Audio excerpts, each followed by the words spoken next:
Hola, buenas tardes, buenos días, bienvenidos nuevamente a estos videos de clases de Física 2 de la Universidad Tecnológica Nacional, Facultad Regional Córdoba, para el curso 2B1. Vamos a continuar con el tema de calor y termodinámica, sería la segunda parte. Seguimos agregando conceptos, particularmente vamos a decir hoy que, como ya vimos, la termodinámica es la parte de la física que estudia la energía térmica o calor y sus transformaciones, especialmente su transformación en trabajo. Para seguir adelante vamos a tener que realizar algunas definiciones de conceptos y de magnitudes para continuar con el primer principio de la termodinámica. Ya habíamos dicho que podemos aumentar la energía interna o temperatura de un sistema agregándole calor o haciendo trabajo sobre el sistema. También presentamos el experimento de Joule para demostrar que hay un equivalente mecánico de calor. En suma, el calor añadido a un sistema más el trabajo realizado sobre el sistema nos va a hablar de la variación de energía interna del sistema. Y esto es el primer principio de la termodinámica o la primera ley de la termodinámica. Hablamos de sistema, pero tendríamos que definir qué es un sistema. Un sistema se puede definir como una porción de materia o el cuerpo en estudio, y podríamos imaginar el sistema delimitado por una superficie matemática. Es muy importante tener en claro cuál es el sistema en estudio. A su vez, sobre el sistema podemos definir magnitudes extensivas y magnitudes intensivas. Las magnitudes extensivas son aquellas que dependen de la masa del sistema, como por ejemplo la propia masa, el volumen o la energía del sistema. Las magnitudes intensivas son aquellas que no dependen de la masa del sistema, como por ejemplo la densidad, la presión, la temperatura, la conductividad. Otra definición que tenemos que tener clara es de sistema homogéneo y sistema heterogéneo. Un sistema homogéneo es un sistema en el que todas sus partes poseen los mismos valores de magnitudes intensivas.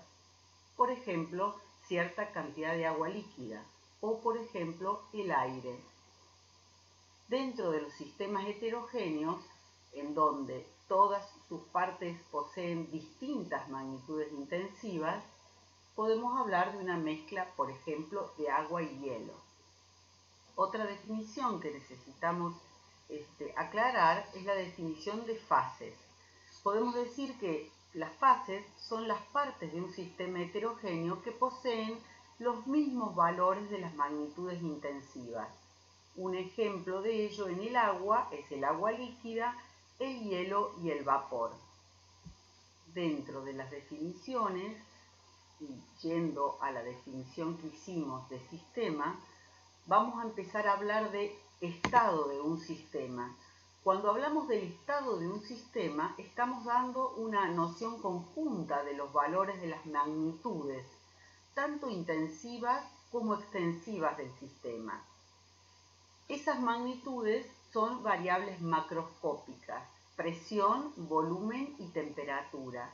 Y aquí aparece la ecuación de estado de los gases ideales, que indica que el producto de la presión por el volumen es equivalente al número de moles, a la constante universal de los gases y a la temperatura.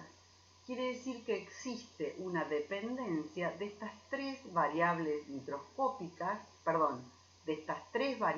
macroscópicas que definen el estado de un sistema. Esta ecuación, que ahora vamos a mostrar en las diapositivas y también en un libro que vamos a citar en la clase de hoy, corresponden a tiene validez para un gas ideal o gas perfecto. ya a la presentación en las diapositivas que nos van a guiar el desarrollo de la clase de hoy, vamos a decir que la transformación de estado tiene que ver con la variación temporal de los estados de un sistema y en general se representa en un par de ejes cartesianos, volumen versus presión.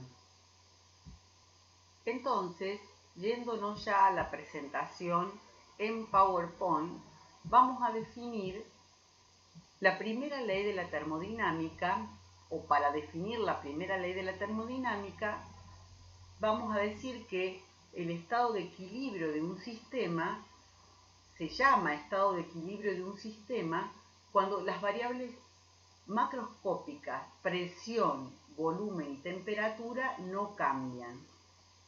En realidad el estado de equilibrio es dinámico en el sentido de que los elementos del sistema se mueven continuamente. La teoría microscópica, teoría molecular, se está moviendo continuamente. Hablamos de un estado de esas variables macroscópicas.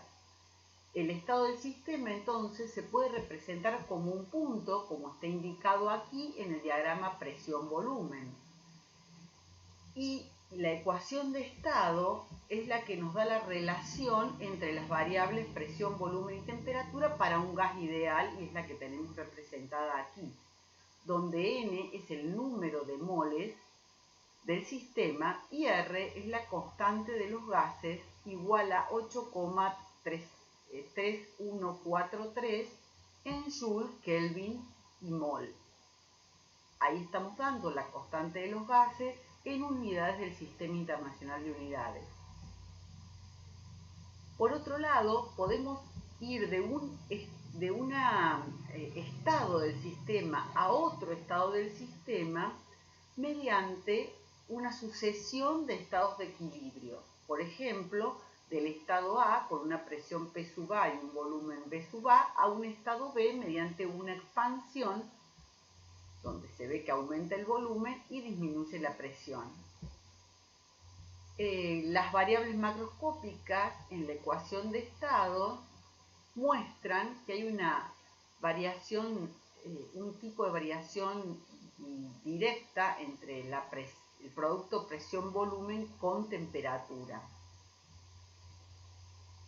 Se denomina por otro lado energía interna, que ya lo mencionamos, energía interna de un sistema a la suma de todas las energías de las partículas del sistema o a la suma de las energías de todas las partículas del sistema.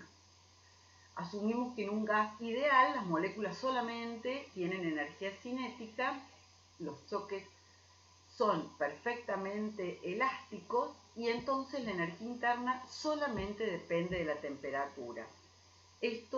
Podemos comprobar esto abordado desde la teoría molecular o teoría microscópica.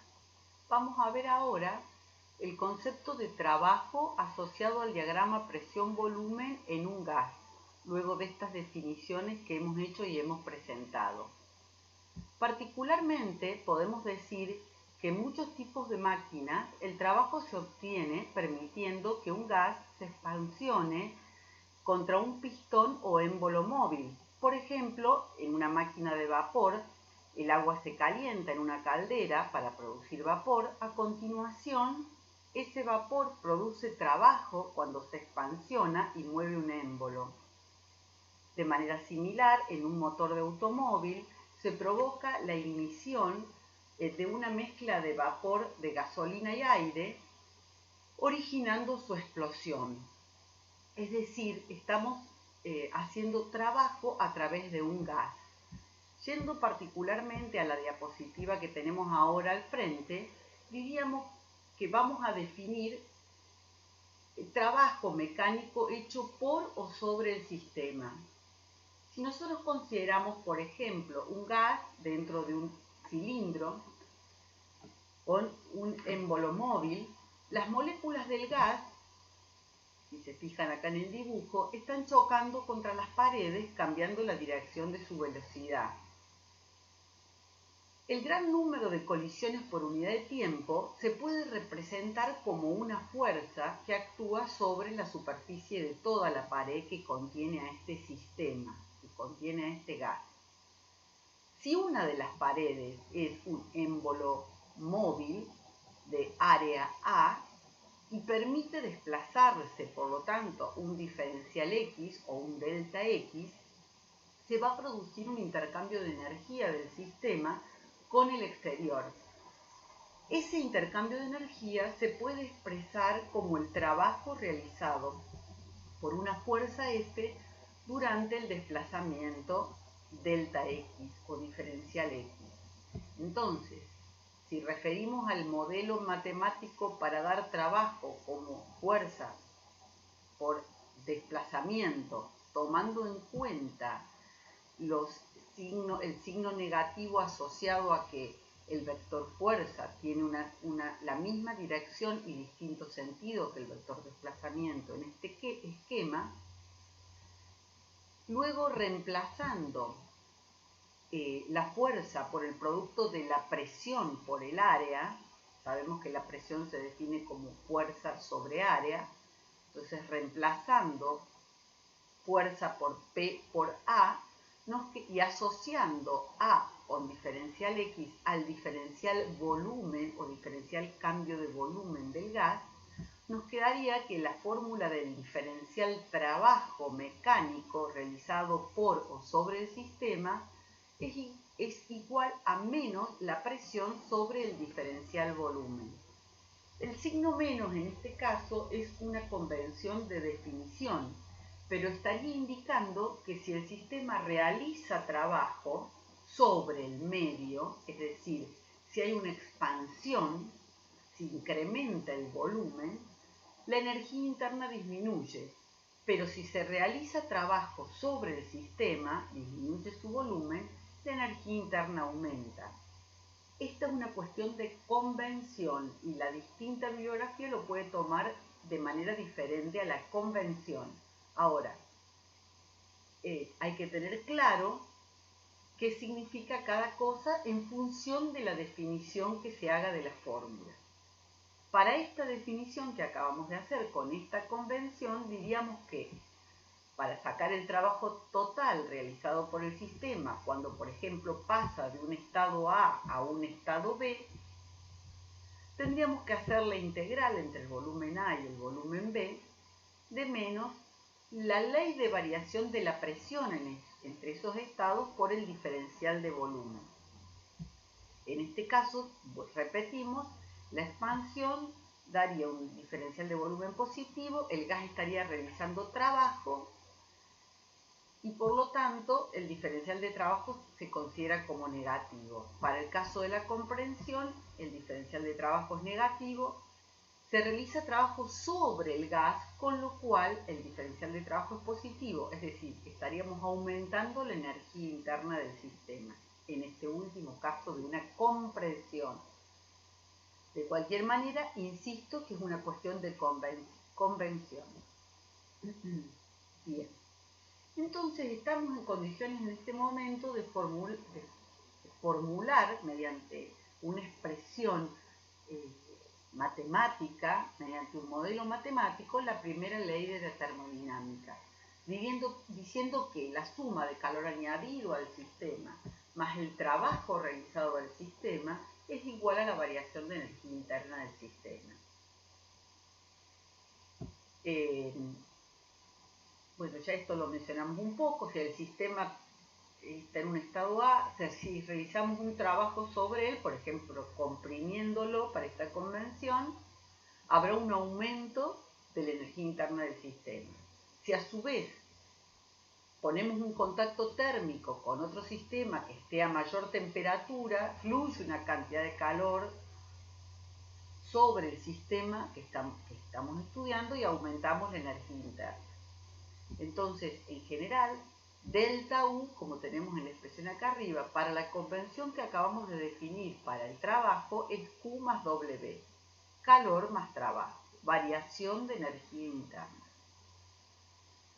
Si el sistema experimenta una transformación cíclica, es decir, parte de un estado y vuelve luego de una serie de transformaciones al mismo estado, por supuesto que el cambio de energía interna es cero.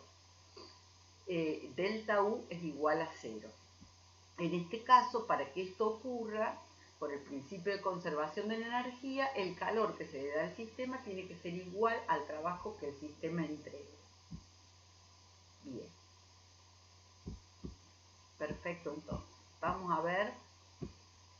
Bien, en la gráfica que se dan a continuación se presentan tres transformaciones clásicas o típicas que se pueden realizar para ir de un estado de equilibrio A a un estado de equilibrio B. En el primer caso, tendríamos una transformación isobárica o isóbara, que es a presión constante.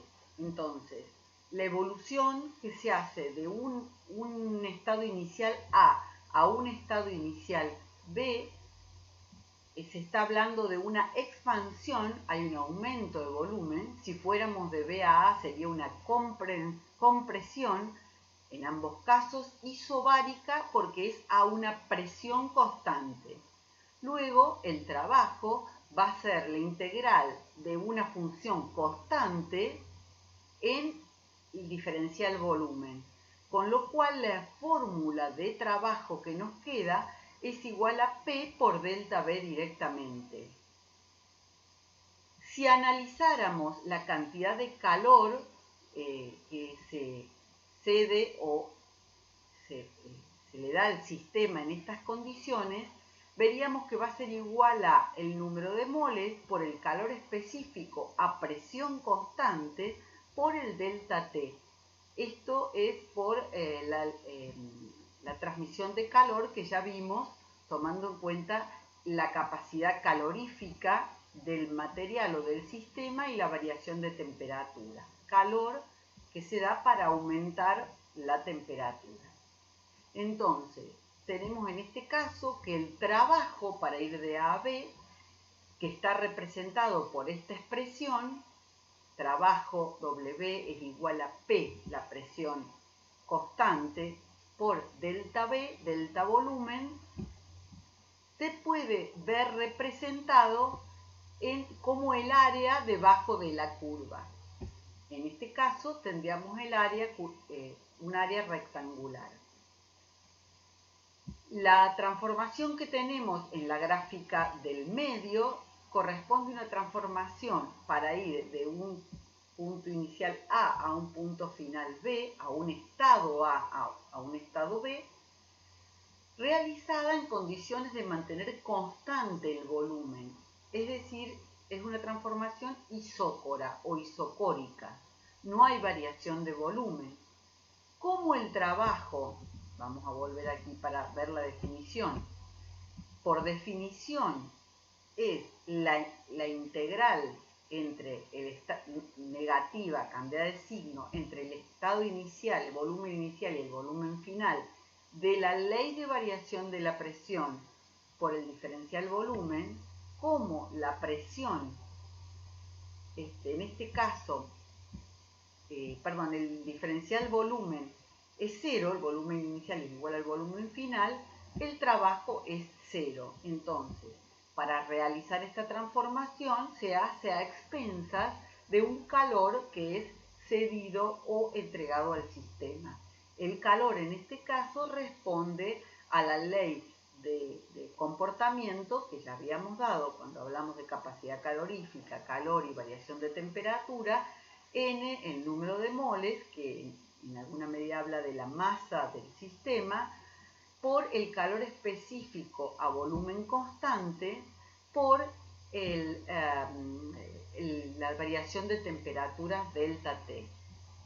Y la última transformación que tenemos aquí que se presenta es una transformación a temperatura constante o una isotérmica. Quiere decir que en este caso, desde el punto A al punto B, se va con una sucesión de estados cuasi estáticos manteniendo la temperatura constante.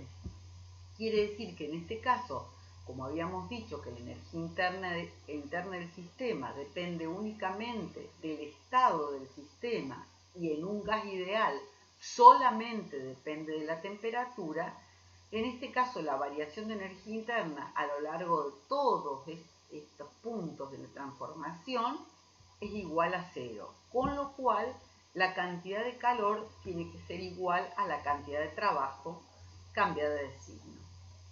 Es decir, mientras que la transferencia de calor y el trabajo dependen del tipo de transformación o camino seguido para ir de un estado inicial a un estado final, la energía interna del sistema depende únicamente del estado del sistema o, podríamos decir, de la temperatura del sistema.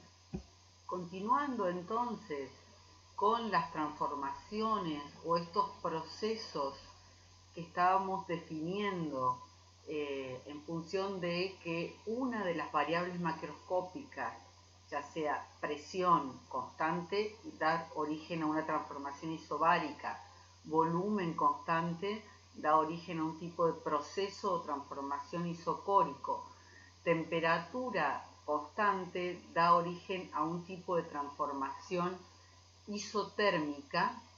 Tenemos una transformación más que vamos a utilizar incluso en nuestros ciclos cerrados, nuestros procesos a ciclos cerrados, que es la transformación adiabática. En el caso de la transformación adiabática, que se presenta ahí, la condición que se da para realizar el proceso es que no haya transferencia de calor, no haya transferencia de energía térmica del sistema al medio, del medio al sistema. Entonces, tomando el primer principio de la termodinámica, podríamos decir que en una transformación adiabática la variación de energía interna es directamente proporcional al trabajo realizado sobre el sistema. En este caso, la variación de energía interna se toma una expresión, que es la que estoy indicando aquí, igual a, que sale de la teoría molecular, que ustedes pueden consultar, ya les voy a citar bien en la bibliografía en qué parte, si bien nosotros solamente vamos a tomar algunos parámetros y algunos datos y no vamos a entrar en la teoría microscópica o teoría molecular, lo vamos a seguir analizando desde la teoría macroscópica, o sea, la ecuación de gases ideales. En ese caso, igualamos la variación de energía interna, que como les decía, esta expresión que da la variación de energía interna en forma directamente proporcional al número de moles del sistema o del gas, al calor específico a volumen constante del gas, y a la variación de temperatura, energía interna directamente proporcional a variación de energía interna directamente proporcional a la variación de temperatura, igualado eso al trabajo. Y aquí en trabajo hemos despejado la presión de la ecuación de gases ideales. Entonces, haciendo esta transferencia de variables, integrando, llegamos a obtener una ley de variación propia de la transformación adiabática, donde va a aparecer un índice adiabático gamma del gas ideal, que está definido de esta manera, como aquí está definido de varias maneras, pero digamos podemos considerar como que es una relación entre los calores específicos a presión y volumen constante. Pueden ustedes indagar un poquito eso en la bibliografía, que ahora mismo voy a pasar a trabajar un poquito sobre un libro, Física Universitaria. Pero para cerrar un poquito este tema y que ustedes luego puedan indagar con mayor profundidad en la bibliografía, vamos a decir que en una transformación adiabática se cumple que el producto de la presión por el volumen a la gamma es constante en cualquier estado de esa transformación adiabática. Tomando esta ley de variación, P por B a la gamma igual a constante, y reemplazando en la fórmula de trabajo que tenemos aquí abajo, nos queda que el trabajo resulta igual a esta expresión que aparece aquí como 1 sobre menos gamma más 1 por el producto de presión y volumen en el estado B o final menos presión y volumen en el estado A o inicial. Bien, Entonces, hablamos de 4 procesos o 4 tipos de transformaciones que vamos a utilizar para definir nuestros ciclos y trabajar con ellos con la primera y segunda ley de la termodinámica sobre sistemas.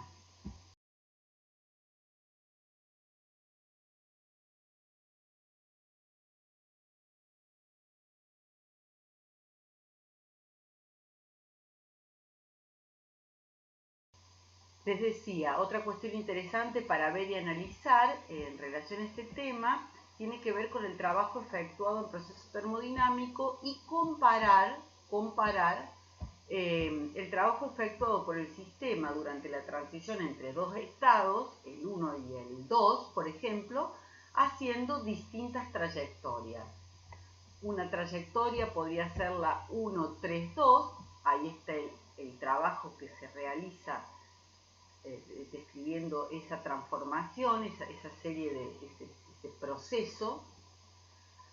O la otra alternativa sería hacerlo desde 1-4-2 y la otra sería hacerlo por isotérmica. Evidentemente que no es lo mismo el trabajo realizado para ir entre los mismos estados si hacemos distintas trayectorias. Este es un punto importante que tienen que considerar. Les recomiendo entonces trabajar con el capítulo 19 de la bibliografía citada, Física Universitaria.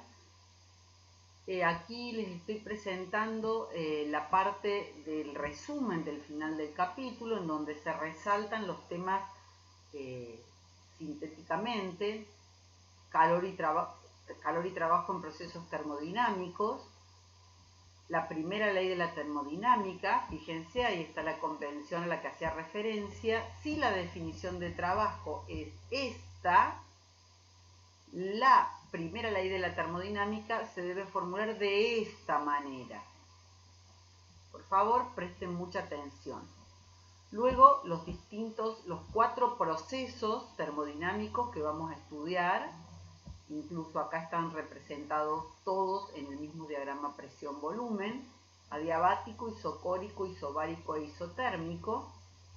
Luego también ustedes pueden revisar, abordando la termodinámica de gases ideales desde una teoría microscópica, la vinculación entre las capacidades caloríficas o calores específicos a volumen y a presión constante, y las definiciones del índice adiabático. Y por último, el proceso adiabático en gases ideales. Todo el desarrollo de fórmulas, el trabajo en un proceso adiabático en gases ideales.